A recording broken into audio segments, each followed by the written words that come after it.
السلام علیکم ورحمۃ اللہ وبرکاتہ.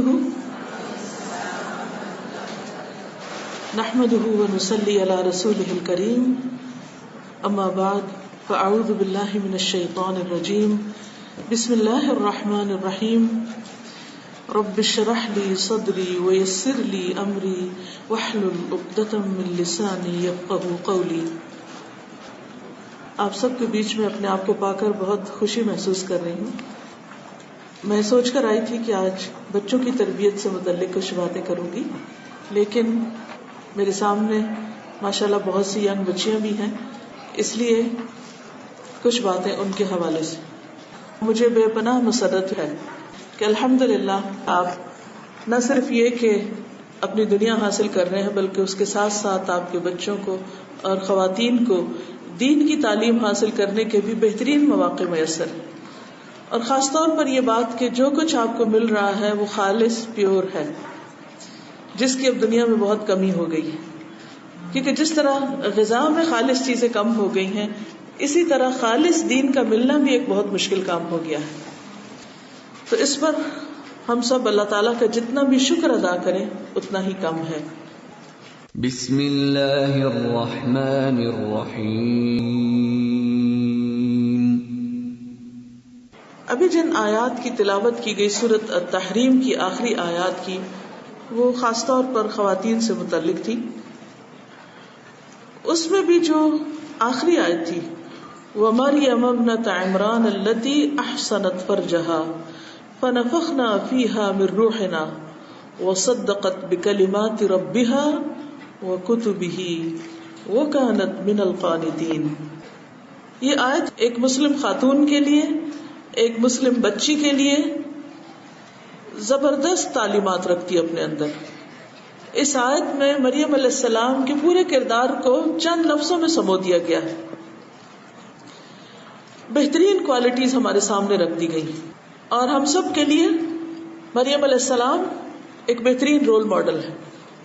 مریم علیہ السلام کی والدہ حنہ بنت فاقور، آپ سب جانتے ہیں کہ وہ کتنی نیک خاتون تھی، جنہوں نے اپنی اس بچی کو جب یہ ماں کے پیٹ میں تھی تو اللہ کے لیے آزاد کرنے اور اللہ کے لیے وقف کرنے کا عہد کیا تھا.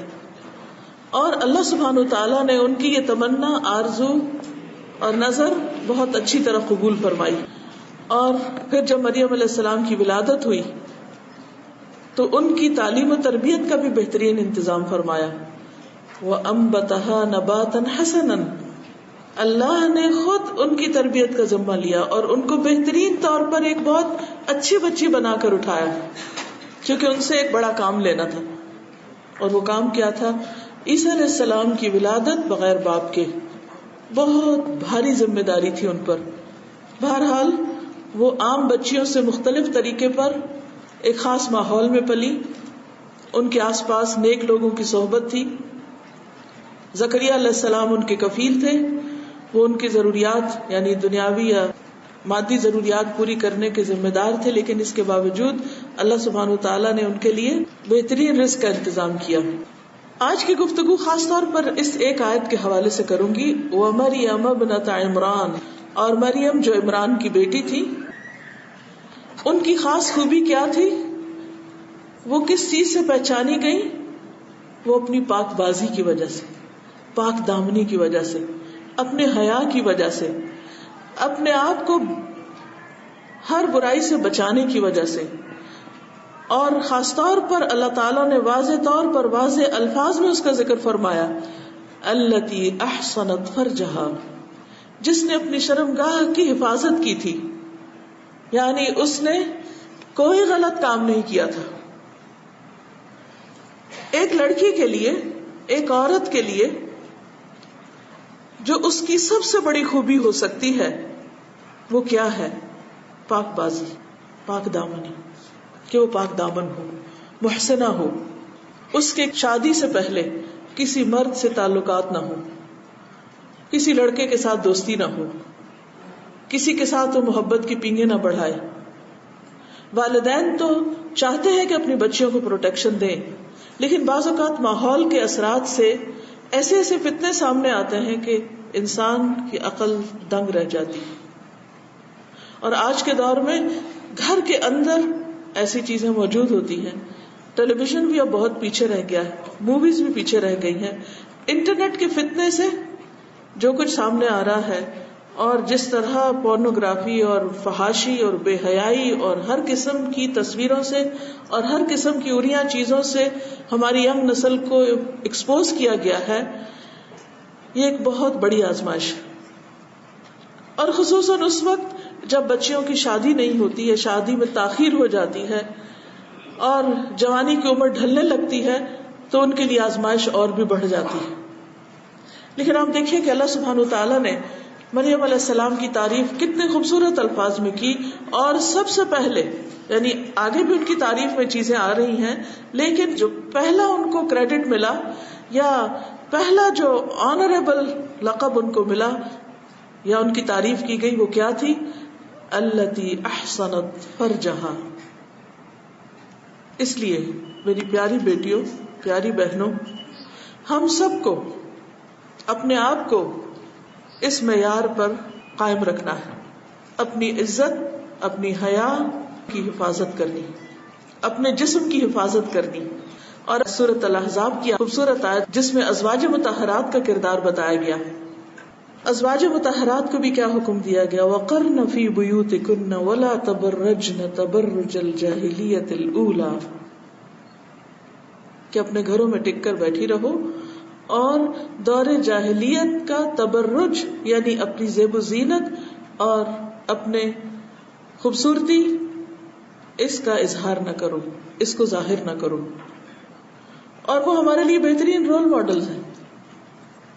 پہلی قوموں میں سے حضرت مریم, حضرت آسیہ جن کا ذکر سورۃ التحریم کے آخر میں آتا ہے, اور پھر نبی صلی اللہ علیہ وسلم کی ازواج اور بنات. ان سے بڑھ کر اس امت میں معزز اور چنا ہوا کون ہو سکتا ہے؟ ان سے بڑھ کر کس کی شان ہو سکتی, یعنی خواتین میں سے کس کا مقام اور مرتبہ ہو سکتا ہے, جن کو اللہ سبحانہ و تعالیٰ نے اپنے حبیب محمد صلی اللہ علیہ وسلم کی زوجیت کے لیے چنا. وہ کتنی پاک دامن اور کتنی پاک باز ہو سکتی, لیکن اس کے باوجود انہیں کیا کہا جا رہا ہے؟ وَقَرْنَ فِي بُيُوتِكُنَّ وَلَا تَبَرَّجْنَ تَبَرُّجَ الْجَاهِلِيَّةِ الْأُولَى, کہ گھروں میں ٹک کے رہو, اور اگر باہر نکلنا بھی پڑے تو کیا کرو؟ زیب و زینت کو ظاہر نہ کرو. اور پھر اس کے بعد فرمایا گیا کہ نماز قائم کرو, زکوٰۃ ادا کرو. اور اللہ سبحانہ وتعالیٰ کیا چاہتا ہے کہ اہل بیت سے سارا رجس دور کر دے اور ان کو اچھی طرح پاک کر دے. یعنی یہ حکم اس لیے دیے جا رہے ہیں. زکوٰۃ بھی تطہیر کا ذریعہ ہے, صلاۃ بھی تطہیر کا ذریعہ ہے, لیکن اس کے ساتھ ساتھ خواتین کے لیے صلاۃ اور زکوٰۃ کے علاوہ جو خاص طور پر حکم ہے وہ کیا؟ کہ وہ اپنی زیب و زینت, اپنی خوبصورتی, اس کی نمائش نہ کرے, اس کی حفاظت کرے, حیا سے کام لے. ان کے ذریعے دراصل ہمیں تعلیم دی جا رہی ہے, کیونکہ انسان کو ایک تو براہ راست حکم ملتا ہے, جیسے سورۃ الاحزاب کی ایک اور آیت میں آتا ہے, یا ایھا النبی قل لازواجک وبناتک ونساء المؤمنین, اے نبی صلی اللہ علیہ وسلم کہہ دیجئے, کس کو؟ لازواجک, اپنی بیویوں کو, وبناتک, اور اپنی بیٹیوں کو, اور صرف اپنی بیویوں اور بیٹیوں کو نہیں, ونساء المؤمنین, اور ساری مومن عورتوں کو کیا کہہ دیجئے؟ یدنین علیہن من جلابیبہن, یدنین علیہن, کہ اپنے اوپر سے اپنی چادروں کے پلو لٹکا لیں, من جلابیبہن. ازواج مطہرات, بنات محمد صلی اللہ علیہ وسلم اور ساری مومن عورتوں کے لیے یہ حکم ہے. یہ بھی کیوں حکم دیا جا رہا ہے؟ مردوں سے زیادہ عورتوں کے لیے, یعنی مردوں کے لیے بھی صلاۃ اور زکوٰۃ ہے, عورتوں کے لیے بھی صلاۃ اور زکوٰۃ ہے, لیکن عورتوں کے لیے ایک حکم زائد بھی ہے, اور وہ حکم کیا ہے؟ اپنی حیا کی پاسداری, اپنے لباس اور اپنی زیب و زینت, ان تمام چیزوں میں اللہ سبحانہ وتعالیٰ کے احکامات کی پابندی. لیکن صرف لباس اور صرف ایک خاص سٹائل بنا لینے سے بھی بات نہیں بنتی جب تک دل کے اندر حیا نہیں. یہ تو حیا کے تقاضے پورے کرنے کے لیے ایک آؤٹر گارمنٹ ہے، لیکن اصل چیز پھر کیا ہے کہ دل کے اندر حیا ہو، آنکھوں میں حیا ہو. کیونکہ جب تک اندر حیا نہیں، دل کے اندر اللہ کا ڈر نہیں ہوگا، تقویٰ نہیں ہوگا، تو آپ نے دیکھا ہوگا کہ بعض اوقات عورتیں پوری کی پوری ڈھکی ہوتی ہیں، اس کے باوجود غلط کام کر رہی ہوتی ہیں، اور وہ دوسروں کے نوٹس میں بھی آ رہا ہوتا ہے. برقع پہن کے حجاب کے اندر بھی وہ مردوں سے اس طرح چہک چہک کے باتیں کرتی ہے کہ جس سے منع کیا گیا ہے. تو ضرورت اس بات کی ہے کہ ہم ایمان کے تقاضوں کو پورا کریں. ایمان کی 70 سے اوپر کچھ شاخیں ہیں، جن میں سے ایک شاخ حیا ہے. حدیث کے مطابق حیا جب دل سے نکل جاتا ہے تو ایمان بھی چلا جاتا ہے. حیا اور ایمان لازم و ملزوم ہیں، ساتھ ساتھ ہیں. اگر حیا ہے تو ایمان ہے، ایمان ہے تو حیا بھی ہوگا. لیکن اگر حیا رخصت ہو گیا تو ایمان بھی رخصت ہو گیا. اور حیا سارے نیک اعمال کی بنیاد میں ہے، کیونکہ جب انسان کے اندر حیا نہیں رہتا، اذا لم تستحی فاصنع ما شئت، جب تمہارے اندر حیا نہیں تو پھر جو چاہو کرو. تو حیا انسان کو خوبصورت بناتا ہے، حیا انسان کو نیکی پر اکساتا ہے، حیا انسان کو بری عادات، برے اخلاق، برے معاملات اور برے کاموں سے روکتا ہے. وہ ایک نفسی حالت ہے، یعنی انسان کے اندر کی ایک ایسی کیفیت ہے، وہ اندر کا ایک ایسا احساس ہے کہ جو انسان کو مجبور کرتا ہے کہ وہ اپنی زبان، اپنے ہاتھ، اپنی نگاہوں، اپنے کانوں، اپنے قدموں سے کوئی غلط کام نہ کرے، روک لیتا ہے، کھینچ لیتا ہے. یعنی حیا برائیوں، برے اخلاق اور برے کردار کے لیے ایک رکاوٹ بن جاتا ہے، ایک آڑ بن جاتا ہے، اور اس طرح انسان کو خوبصورتی دیتا ہے. حیا کا لفظ بھی آپ دیکھیے تو حیات سے ہے، حیات کہتے ہیں زندگی کو. تو یہ کس کی زندگی ہے؟ حیات القلب ہے، دل کی زندگی ہے. کیونکہ اگر حیا ختم ہو جائے، مر جائے، نکل جائے تو پھر انسان کا دل بے حس ہو جاتا ہے، پھر انسان ہر طرح کی برائیاں کرنے لگتا ہے، اور وہ برائیاں اس کے دل کو سخت کر دیتی ہیں. پھر انسان گناہ کرتا ہے اور اس کو احساس بھی نہیں رہتا. آپ نے دیکھا ہوگا کہ جن لوگوں نے ایک بڑی عمر میں جا کر اپنے آپ کو ڈھانکنا شروع کیا، حجاب وغیرہ کیا، تو اگر وہ اپنا پاسٹ دیکھیں تو بہت سے لوگوں نے اپنا تجربہ مجھے یہ بتایا ہے کہ ان کا کہنا یہ ہے کہ ہمیں تو کبھی احساس بھی نہیں ہوا تھا کہ ہم غلط کر رہے ہیں. حالانکہ اللہ تعالیٰ نے انسان کی فطرت میں حیا رکھی ہے. چھوٹے سے بچوں کو بھی آپ دیکھیں کہ اگر ان کے نکر ذرا نیچے لگے تو کھینچنے لگتے ہیں. بعض بچے سوتے ہوئے بھی اپنے کپڑے ٹھیک کر رہے ہوتے ہیں، شرم آتی ہے ان کو. چھوٹے چھوٹے بچے آپ نے دیکھا ہوگا کہ کس طرح وہ لوگوں کے آگے آنے سے شرماتے ہیں، اپنا منہ ڈھانک لیتے ہیں، اپنے منہ اپنے ماں کے گودی میں چھپانے لگتے ہیں. آپ کسی چھوٹے سے بھی بچے کو جس کو بھی بولنا بھی نہیں آتا، آپ اس کو کہیں ادھر آؤ میں اٹھاؤں تمہیں، تو ایک دم کیا کرتا ہے؟ شرما کے اپنا منہ دوسری طرف کر لیتا ہے، کیونکہ وہ آپ کو اجنبی محسوس کرتا ہے، تو آپ سے حیا کرتا ہے. تو یہ انسان کے اندر اللہ نے فطری طور پر یہ چیز رکھی ہے. لیکن بعض اوقات ہماری فطرت کے اوپر پردے پڑ جاتے ہیں. کس چیز کے؟ ماحول کے، اثرات کے، اور معاشرے کے مختلف جو رسم و رواج اور کلچر ہوتا ہے، ایک کے بعد ایک لیئر آنے لگتی ہے. حدیث میں آتا ہے نا کہ کل مولود یولد علی الفطرہ، ہر بچہ فطرت اسلام پر پیدا ہوتا ہے. لیکن کیا ہوتا ہے؟ فَأَبَوَاهُ يُحَوِّدَانِهِ او يُنَصِّرَانِهِ او يُمَجِّسَانِهِ، پھر اس کے ماں باپ اس کو یا یہودی بنا دیتے ہیں، یا عیسائی بنا دیتے ہیں، یا مجوسی بنا دیتے ہیں. اور جن کے ماں باپ مسلمان بھی ان کو بناتے ہیں تو بعض اوقات کلچر، آباء و اجداد کی پیروی اور تقلید اور رسم و رواج کی وجہ سے وہی بنا دیتے ہیں جو ان کا ماحول ہوتا ہے. تو پھر وہ جو اصل اللہ نے حیا رکھی یا ایمان رکھا انسان کے اندر، دین کی خواہش رکھی یا اپنی ایک پہچان رکھی، وہ ساری پردے میں چلی جاتی ہے، وہ چھپ جاتی ہے. پھر انسان بے حس ہو جاتا ہے، اس کو احساس بھی نہیں رہتا کہ وہ غلط کام کر رہا ہے. تو اسی لیے کہا گیا کہ جب تم حیا نہ کرو پھر جو جی چاہے کرو، کیونکہ انسان پھر نڈر سا ہو جاتا ہے اور بے پرواہ ہو جاتا ہے. اس لیے ہم سب کو اس چیز کی کوشش بھی کرنی ہے، دعا بھی کرنی ہے، اور شعوری طور پر اس کیفیت کو اپنے اندر لانا ہے. تو حیا جو ہے ایسے کام کرواتا ہے انسان سے جس پر اس کی پکڑ نہیں ہوتی یا جس سے وہ عیب دار نہیں ہوتا. دوسرے لفظوں میں حیا انسان کو عیب دار ہونے سے بچاتا ہے. اب یہ جو عیب ہوتا ہے، برائی جو ہوتی، بد اخلاقی جو ہوتی، یہ انسان کو کیا بنا دیتی؟ انسان کی ویلیو گھٹا دیتی. جس کے اندر حیا ہوتا ہے وہ اس کو ایسی برائیوں سے بچاتا ہے. لہذا نتیجہ تن کیا ہوتا ہے کہ انسان کے اندر بہت سی خوبیاں پیدا ہو جاتی. اب آپ دیکھیے کہ انسان کو کس کس چیز سے حیا کرنا چاہیے. پہلی چیز یہ ہے کہ انسان کو اللہ تعالیٰ سے حیا کرنا چاہیے، اللہ تعالیٰ سے شرمانا چاہیے. وہ کس طرح؟ جیسے حدیث میں آتا ہے کہ اللہ سے حیا کرو جیسا حیا کرنے کا حق ہے. تو لوگوں نے کہا کہ ہم سب تو کرتے ہیں. فرمایا یہ نہیں، اللہ سے حیا کرنا یہ ہے کہ انسان اپنے سر اور جو کچھ اس کے اندر ہے اور اپنے پیٹ اور جو کچھ اس کے اندر ہے اس کی حفاظت کرے.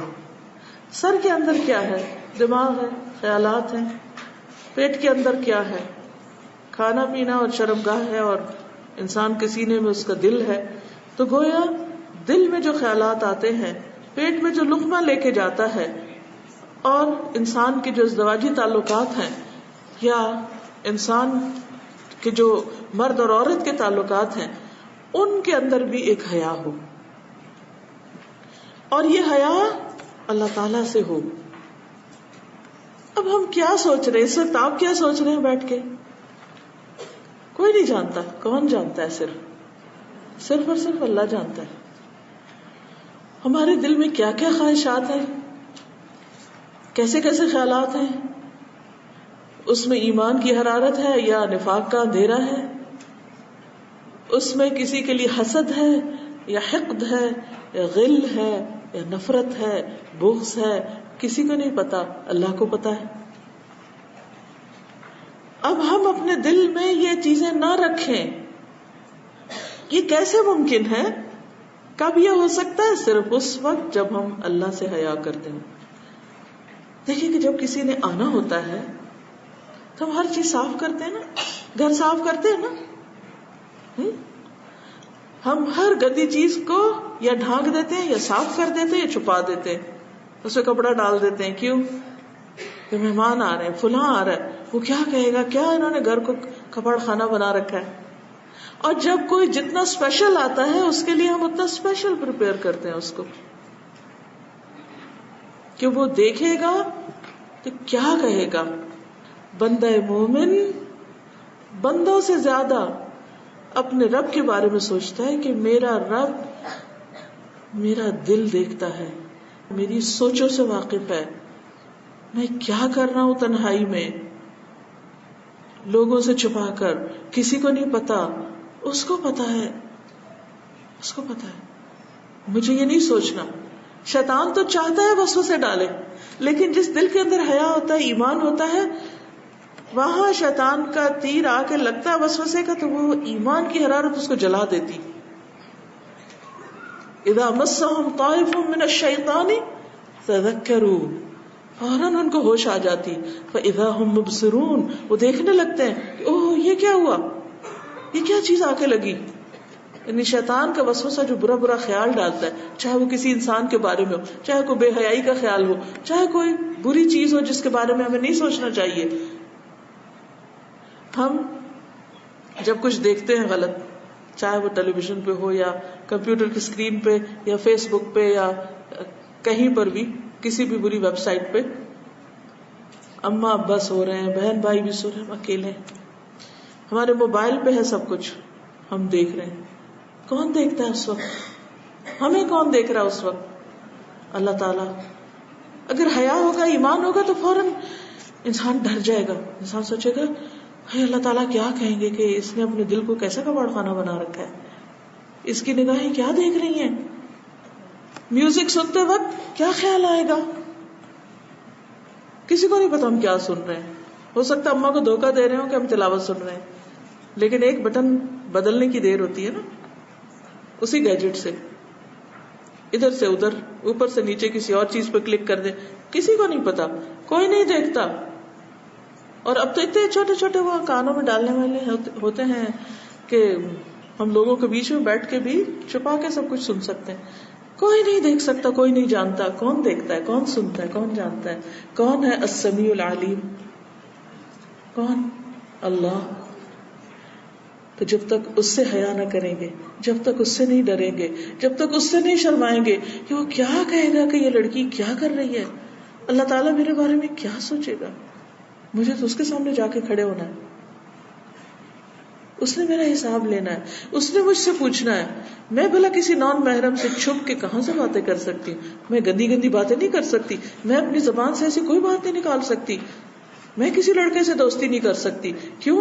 اس لیے کہ میرا رب مجھے دیکھ رہا ہے، اس کو پتا چل جائے گا. میں کہاں چھپ کے ملوں کسی سے؟ کہیں نہیں چھپ سکتی.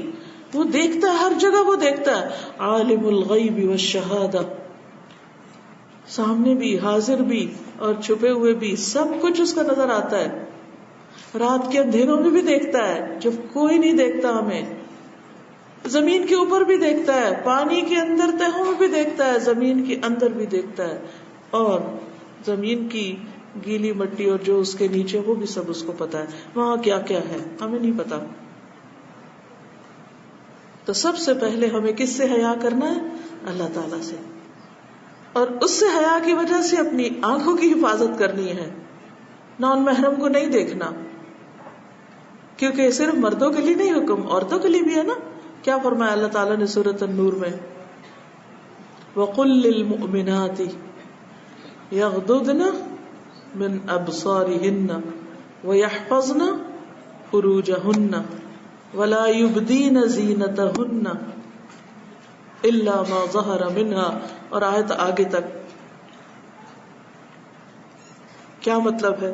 مومن عورتوں سے کہہ دیجئے وَقُلْ لِلْمُؤْمِنَاتِ، ہم ہیں نا مومنات، ہے نا، الحمدللہ اللہ نے ایمان کی دولت دی ہے، سب سے بڑی دولت جو دنیا میں کسی کو ملے.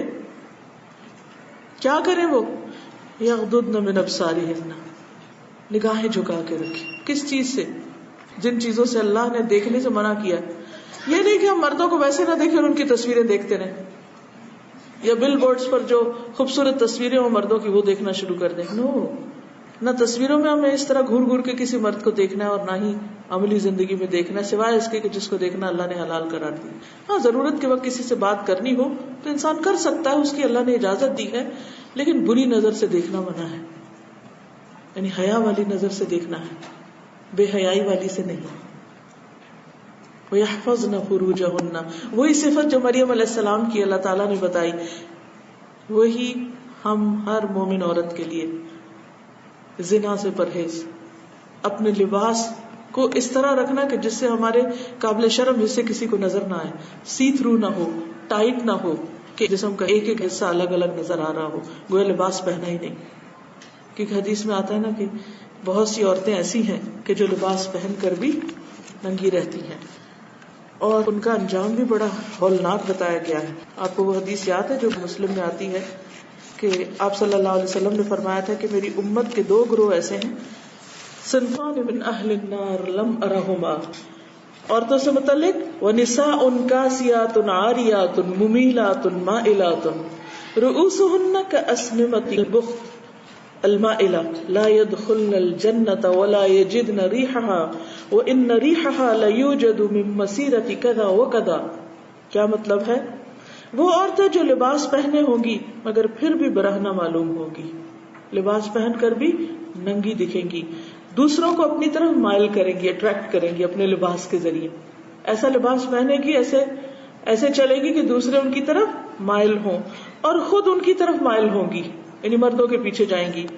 ان کے سر بختی اونٹ کے کوہان کی طرح ایک طرف کو جھکے ہوئے ہوں گے، یعنی سر کے سٹائل اور پھر سر پہ بالوں کے سٹائل. اور کوہان کس طرح بنتی ہے؟ جب بہت بڑا جوڑا پیچھے بنا لیا جائے. یہ عورتیں جنت میں نہیں جائیں گی بلکہ جنت کی خوشبو بھی نہ پا سکیں گی، اگرچہ جنت کی خوشبو اتنی اور اتنی دور سے آتی.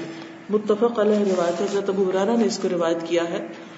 تو ہمیں اپنے لباس، اپنی چال، اپنی شرمگاہ، ان سب چیزوں کی حفاظت کرنی ہے.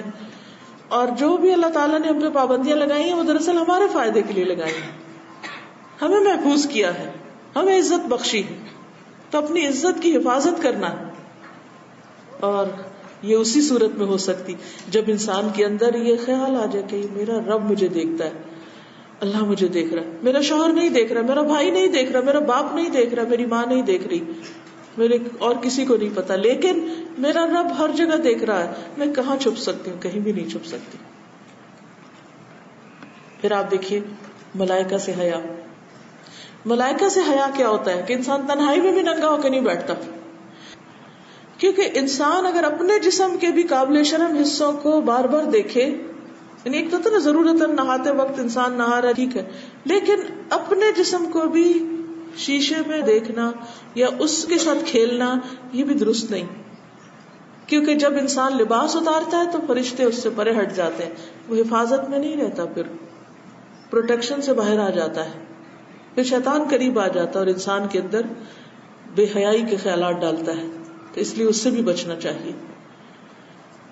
پھر اسی طرح لوگوں سے حیا. لوگوں سے حیا کیا ہے کہ انسان صرف یہ نہیں کہ ان کے ڈر سے کوئی کام چھوڑ دے، بلکہ ان کے ساتھ ایسا معاملہ نہ کرے، ایسی گفتگو نہ کرے، ایسی بات نہ کرے کہ جو بدتمیزی اور بد اخلاقی میں آتی. آج کل آپ دیکھیے کہ ایک بہت بڑا ٹرینڈ ہو گیا کہ ہم نے بچوں کو بہت آزاد چھوڑ دیا کہ وہ جس سے بھی چاہے بدتمیزی سے بات کریں، اور ہم کہتے ہیں بہت کانفیڈنٹ ہے، بہت آؤٹ اسپوکن ہے، بہت یہ اب ماڈرن دور کے بچے ہیں، یہ جیسے بھی چاہیں بڑوں کا مذاق اڑائیں. نہیں، اس کی اجازت نہیں دی جا سکتی.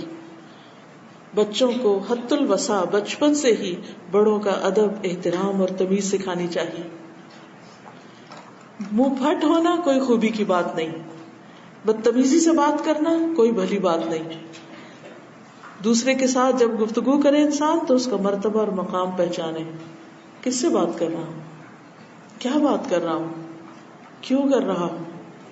اور اسی میں آتا ہے کہ نبی صلی اللہ علیہ وسلم نے ایک شخص کے بارے میں فرمایا کہ یہ اپنی قوم کا سب سے برا آدمی، لیکن جب اس سے ملے تو بہت اچھی طرح ملے. حالانکہ آپ یہ کہہ سکتے تھے چونکہ یہ برا اس لیے مجھے اس کے ساتھ انتہائی بدتمیزی کرنی چاہیے. نہیں، کیونکہ اس سے ہمارے اخلاق پہ اثر پڑتا ہے. کوئی جیسا بھی ہے وہ اس کا معاملہ ہے، اس کا مسئلہ ہے، لیکن ہمیں کیسا ہونا چاہیے؟ باحیا ہونا چاہیے. ایسی بات نہیں کرنی چاہیے، چیخ چلا کے بات کرنا، بے دھڑک ہو کے دوسرے کا مذاق اڑانا، دوسرے کے ساتھ بدتمیزی کرنا. نہیں، ایسا نہیں. احترام سے بات کرنا. پھر یہ ہے کہ انسان اپنے نفس سے بھی حیا کرے، اپنے دل میں خود سے بھی خود بری باتیں نہ کرے، بلکہ ایسے خیالات کو جھٹک دے اور اس کی بجائے اچھے خیالات اپنے دل میں جنم دے. کیونکہ جیسی سوچ ہوتی ہے پھر وہی باتیں ہوتی ہے، ویسی گفتگو ہونے لگتی ہے، اور جیسی گفتگو ہوتی ہے پھر وہی ہمارے ایکشنز بننے لگتے ہیں. تو خود سے بھی حیا کرنا ضروری ہے. پھر انسان اپنے کاموں میں بھی، یعنی اپنی چال میں، اپنے رکھ رکھاؤ میں، اٹھنے بیٹھنے میں، اپنے گھر میں، اپنے کام کی جگہ پر، اسکول جاتے ہیں تو اسکول میں، گلی سڑک بازار گاڑی ڈرائیور کے ساتھ معاملہ کر رہے ہیں، کسی کے ساتھ بھی معاملہ کر رہے ہیں، ہر ایک میں ایک حیا. پھر اسی طرح انسان کے اوپر جب خوشی کا وقت آئے تو یہ نہ کہے تو زندگی میں ایک دفعہ آیا. بہت سے لوگ، بہت لڑکیوں کو دیکھا ہے کہ جب شادی کا موقع ہوتا ہے تو اس وقت سب حیا کی حدیں پار ہو جاتی ہیں، اور کبھی مووی میکرز آ جاتے ہیں، کبھی غیر محرم رشتے دار آ جاتے ہیں، اور لڑکیاں بالکل پتلے کپڑے پہن کے پورا میک اپ کر کے زیور کر کے سب کے لیے نمونہ نمائش بن کے بیٹھ جاتی ہیں. یہ حیا کے خلاف ہے، یہ مطلوب نہیں ہے. ولا تبرجن تبرج الجاہلیت الاولی میں آتا ہے. پھر اسی طرح یہ ہے کہ غم کے وقت بھی حیا، یعنی خوشی کے وقت بھی اور غم کے وقت. بعض لوگ ویسے کام ڈاؤن ہوتے ہیں، کام رہتے ہیں، کوائٹ ہوتے ہیں، بڑے ہمبل، بڑے اچھے، آپ ملیں تو بڑی عمدہ طریقے سے ملیں گے. لیکن جو ہی ان کے اوپر کوئی ایسا وقت آتا ہے جو ان کی مرضی کے خلاف ہوتا ہے، یا کوئی غم آ جاتا ہے، کسی کی وفات ہو جاتی ہے، کوئی نقصان ہو جاتا ہے، یا کوئی ہرٹ کر دیتا ہے ان کو، تو انتہائی بدتمیزی پہ اتر آتے ہیں. اور اللہ تعالیٰ سے بھی نہیں شرماتے اور شکوے شکایت کرنے لگتے ہیں اور برے برے لفظ منہ سے نکالنے لگتے ہیں. اگر کوئی جاہل ان کے ساتھ بدتمیزی کرے تو جواباً بدتمیزی شروع کر دیتے ہیں. قرآن مجید میں کیا کہا گیا ہے؟ وَإِذَا خَاطَبَهُمُ الْجَاهِلُونَ قَالُوا سَلَامًا. جب جاہل ان پڑھ نہ سمجھ لوگ ان سے بدتمیزی کریں، غلط طریقے سے بات کریں، تو وہ ان جیسی بات نہیں جواب میں کرتے. قالوا سلاما، کہتے ہیں السلام علیکم، اوکے ٹھیک ہے، بحث چھوڑ دیتے ہیں. اب مسئلہ ہم دیکھیے کہ بعض لوگ ان پڑھ ہوتے ہیں، انہوں نے کوئی تمیز نہیں کہیں سے سیکھی ہوتی، انہیں نہیں پتا بڑوں سے کیسے بات کرنی، انہیں نہیں پتا بیگم صاحبہ سے کیسے بات کرنی. اب وہ مثلا بعض کے ڈرائیورز ہو سکتے ہیں اور ایسے کام کرنے والے ہو سکتے ہیں کہ جو بیچارے اپنے حالات کے مارے انہوں نے کہیں سے تعلیم تہذیب کچھ نہیں سیکھی. اب وہ جب آپ سے بات کرتے تو وہ ایک پڑھے لکھے انسان کی طرح بات نہیں کریں گے، اب وہ بدتمیزی سے بعض اوقات بات کر رہے ہوتے ہیں، تو کیا جواب میں آپ بھی غصے میں آ جائیں گے؟ نہیں، بحث نہیں کریں، کچھ نہیں کریں، خاموشی اختیار کریں، سلام کر کے ایک طرف ہو جائے، جو آپ کو کرنا ہے ٹھنڈے دل سے کریں.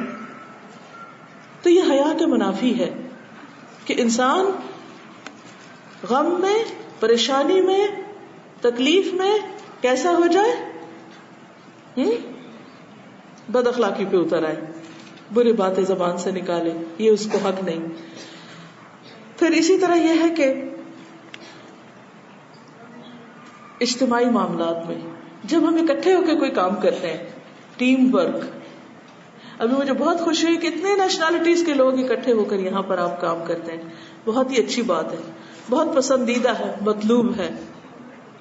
لیکن عام طور پر دیکھا گیا ہے کہ جہاں بھی 4 لوگ اکٹھے ہو کے کام کرتے ہیں، خصوصاً مسلمز، آپس میں ٹکرانے لگتے ہیں، جھگڑنے لگتے ہیں، چھوٹی چھوٹی باتوں پہ ناراض ہونے لگتے ہیں، چھوٹی چھوٹی باتوں پہ کام چھوڑ دیتے ہیں، چھوٹی چھوٹی باتوں پہ اختلاف کریں، چھوٹی چھوٹی باتوں پہ غیبت شروع کر دیتے ہیں. یہ سب بھی حیا کے منافی ہے. جو با اخلاق انسان ہوتا ہے، با اخلاق مومن ہوتا ہے، وہ ہر مومن کی قدر کرتا ہے. اب ہم بہانہ ڈھونڈتے ہیں کسی کی کوئی برائی تو ہاتھ آئے، اور اگر کسی کی تھوڑی سی کوئی تعریف کر دے تو ہم کہتے ہیں ہاں ہے، مگر تمہیں نہیں پتا یہ اور یہ اور یہ اور یہ بات نہیں. یہ بد اخلاقی میں آتا ہے. یعنی اس وقت، خاص اس وقت کسی کی برائی کرنے کا کیا مقصد ہے؟ تو اجتماعی امور میں ایسا ٹیم اکٹھے ہو کر جب ہم کام کریں تو دوسروں کے جذبات کا خیال رکھیں، دوسروں کے نقطہ نظر کو بھی سن لیں. ہو سکتا ہے وہ آپ کے نقطہ نظر کے مطابق نہ ہو. کیا صحابہ میں مختلف امور پر اختلاف رائے ہوا تھا؟ کچھ چیزوں، کچھ معاملات میں ایک دوسرے سے رائے مختلف ہوئی تھی. اگر آپ قرآن مجید پڑھے، تفسیر پڑھے، تو بہت جگہ پر ابو بکر ایک بات کہہ رہے، عمر دوسری بات کہہ رہے. یہ نہیں کہ ابو بکر غلط تھے یا عمر غلط تھے، دونوں کا نقطہ نظر مختلف تھا. بعض اوقات حضرت عمر آپ دیکھیے کہ ایک جنگ کے موقع پر نبی صلی اللہ علیہ وسلم کو جب لوگوں نے آ کے شکایت کی پانی نہیں، کھانا نہیں، تو انہوں نے کہا کہ ہم اپنے اونٹ ذبح کر لیں، تو آپ نے فرمایا ٹھیک ہے کر لو. لیکن حضرت عمر آگے فوراً کہ نہیں، اللہ کے رسول صلی اللہ علیہ وسلم اگر انہوں نے یہ ذبح کر دیا تو یہ سفر کیسے پورا ہوگا؟ بہت دفعہ ایسا ہوتا تھا. اب جنگ بدر کا موقع ہے، جنگ احد میں آپ دیکھیے مشاورت ہو رہی، کچھ کہتے ہیں شہر سے باہر جنگ کرے، کچھ کہتے ہیں اندر کرے. اختلاف ہو نا، اختلاف ہر جگہ ہوتا ہے. اس کا یہ مطلب نہیں کہ اگر ایک کی بات مان لی گئی تو وہ اپنے آپ کو بڑا کامیاب سمجھو، جس کا نقطہ نظر نہیں ایکسپٹ کیا گیا وہ مورال اس کا ڈاؤن ہو جائے. کوئی بات نہیں، آج اس کی بات، کل اس کی بات، آج اللہ تعالیٰ اس کو سجا دیں گے، کل اس کو سجا دیں گے. جنگ خندق جب ہوئی ہے اس میں آپ دیکھیے کہ کس کی رائے قبول کی گئی، کس کا مشورہ قبول کیا گیا؟ وہ ایک شخص تھا. کون تھے؟ سلمان فارسی. اور کامیاب ہوئے مسلمان، اللہ کی مدد آئی. تو جب لوگ آپس میں اجتماعی کاموں میں ہوں تو بھی کیا کریں؟ دوسرے کے نقطہ نظر کا احترام. اس وقت اس کا دل نہیں توڑنا اور اس کو کاٹنا نہیں اور اس کو رد نہیں کرنا، بلکہ بہت اہم طریقے سے تنقید کا بھی طریقہ اختیار کرنا ہے. نبی صلی اللہ علیہ وسلم جو تھے وہ بہت زیادہ حیادار تھے، کنواری لڑکی سے بھی زیادہ حیادار تھے، اور کبھی کسی کو برا لفظ نہیں کہتے تھے، فاحش متفحش نہیں تھے، سب کا لحاظ کرتے تھے. دوسروں سے اچھی طرح بات کرتے تھے. جب کسی کی غلطی دیکھتے تو کیسے اصلاح کرتے تھے؟ وہ ادھر آ، کیا کیا تو نے؟ تم ہو ہی ایسے. کبھی اس لہجے میں بات کی؟ ہم کیوں اپنے بچوں سے ایسے بات کرتے؟ ہم کو کیوں دوسروں کے ساتھ اس طرح بات کرتے؟ کیوں دوسروں کو توہین کرتے ہیں، دوسروں کو ذلیل کرتے ہیں؟ نبی صلی اللہ علیہ وسلم کیا جملہ بولتے تھے؟ ما بال اقوام یفعلون کذا وکذا، ما بال اقوام، لوگوں کو کیا ہو گیا ہے، ایسا کیوں کرتے ہیں؟ حالانکہ پتا ہوتا تھا کس نے کیا ہے. پن پوائنٹ کر کے نہیں کہتے تھے تم نے کیا ہے، تم کیا کر رہے ہو، نہیں. ما بال اقوام، یہ ہے حیا. چونکہ وقت کم ہے اس لیے واپس آپ کو لے جاتی ہوں حضرت مریم کی باقی صفات پر.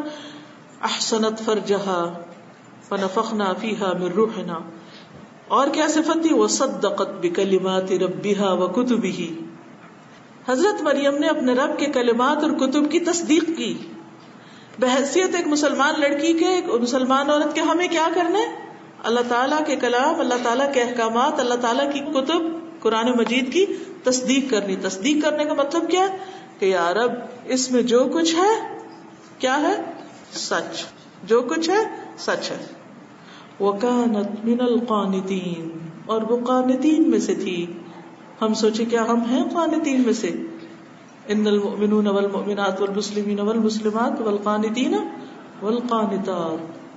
قانتہ وہ مومن عورت جس کے اندر اطاعت کی خو ہے، عاجزی ہے اور اطاعت میں دوام ہے، مستقل مزاجی کے ساتھ اچھے کاموں کی طرف چل رہی ہے قدم بقدم. تو ایک مسلمان عورت کی زندگی کے دو اہم دور ہوتے ہیں، ایک ہوتا ہے تیاری کا اور ایک ہوتا ہے پریکٹس کا. شادی سے پہلے ایک لڑکی مسلسل اپنے آپ کو تیار کرتی ہے، ایک بڑی ذمہ داری جو اللہ نے اس کو دی اس کو ادا کرنے کے لیے. جب شادی ہوتی ہے تو ایک اچھی مسلمان بیوی، اچھی مسلمان ماں بنتی ہے. لیکن ان دونوں اچھی کوالٹیز کے لیے کیا چاہیے؟ حیا، تقوی اور اللہ کے کلمات کی تصدیق اور اس کی کتاب کی تصدیق.